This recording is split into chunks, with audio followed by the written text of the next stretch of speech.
Good afternoon. I'm Ed Clark with Watt Media, and I am here today with Giovanni Gasperoni, Executive Vice President, Sales and Marketing with Novus International. Mr. Gasperoni, how quickly do you believe that we can see some major feed efficiencies in animal agriculture around the world? And how important is that to increasing the amount of food that people have available, particularly in the lower tier countries of income? This is an interesting question.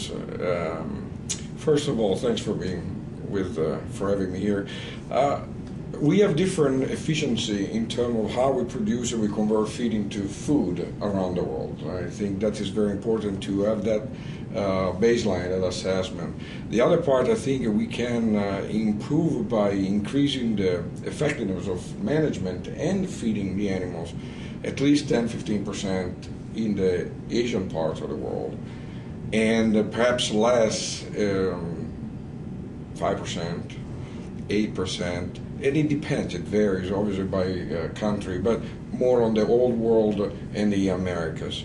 So it's as we talk about in terms of education, in another time we met, is one part is educating the people how to feed the best the animal, and the other part is how to manage the best the animal around the world. So one is you need to train a lot of people, the management side. The feeding side is to educate the fewer people but spread around the globe. An issue that I know is important to you, and I think it's important for you to talk to us about today, is your views of how we can feed the world with safe food versus food desires for the elite who maybe want organic or want other kinds of food that is that they would like to see regulated on the masses. What are your views of that? Indeed, this is one of my favorite topics. You can divide the world in the 6.2 billion people in different brackets, if you wish. The last two brackets, the ones that have $350 of disposable income per year, or the one that they have $3,000, which is the second tier, those are the ones that are really at the level of starvation, or just a little above the starvation level. And those are the people that don't have a voice. And their area where we put more and more regulation are the ones in the Western world, the Americas and the European, where the disposable income is much higher than the one that I cited before. And the other part of the issue here is who has the loudest voice. And unfortunately, the ones that have the loudest voice are the ones that can afford 6 eggs at $3.25, unlike the other that can afford perhaps only the 95 cents per 6 eggs. So what I'm saying is, and also on the organic side, that the percentage of organic food produced and consumed in the United States is just half of the percentage of the global food that is produced in North America alone.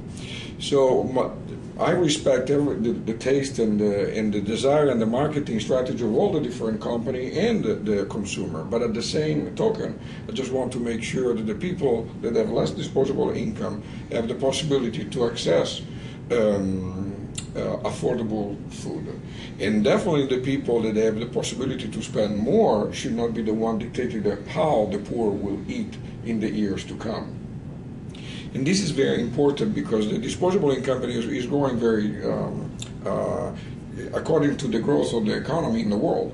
So we need to make sure that we are not creating an exponential escalation of the cost of food, and the ones that we can afford the food is only fewer people instead of more people.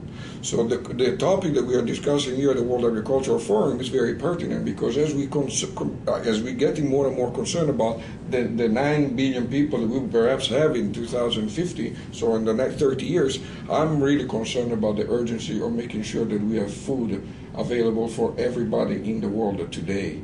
That is the major concern that I have. And when I see the issue, and when I see the decision that they are taking in the Western world, Those are the decisions that are in fact affecting the people that less disposable income, forcing them to eat less quality of food and less quantity of food. One important issue for animal agriculture is how to feed animals in such a way that will allow us to reduce pollutants and to increase feeding efficiency.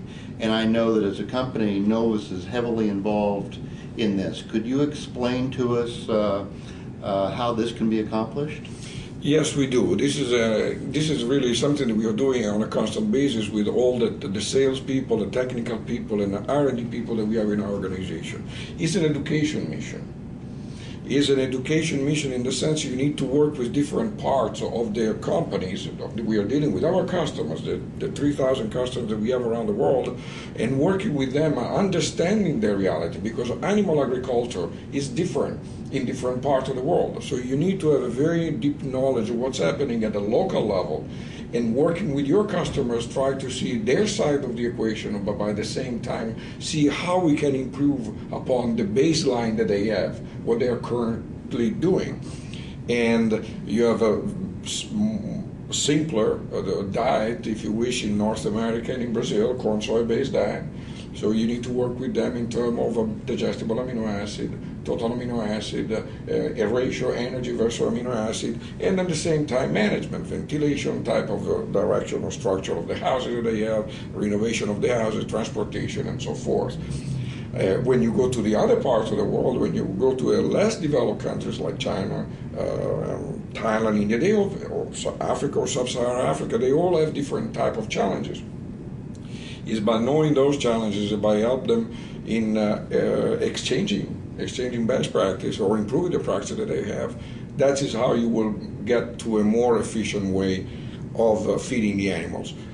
Also, the understanding is very important because certainly in certain parts of the world, again in Asia, especially the integration is not has not arrived yet. So the full integration. So where are the cost centers? This is something that we cannot disregard today. Today in China, people are buying feed and they want to have cheap feed. And these are the free feed mills or feed mills that are selling free feed in China, and there is no complete integration. But as the animal agriculture, industrialized animal agriculture is moving toward, even in those countries, toward a more and more industrialized, and this is just related to an evolution of the industry and the health control. They will get there, there has been the same evolution in animal agriculture over and over, and started from the United States and moved into Europe and the States, and then moved to Latin America, South America, especially Brazil, and now is coming into China, happened in Thailand before, and it will go in full circle when we will get into Africa. How do you look at the next 5 years in terms of increases in animal protein consumption around the world?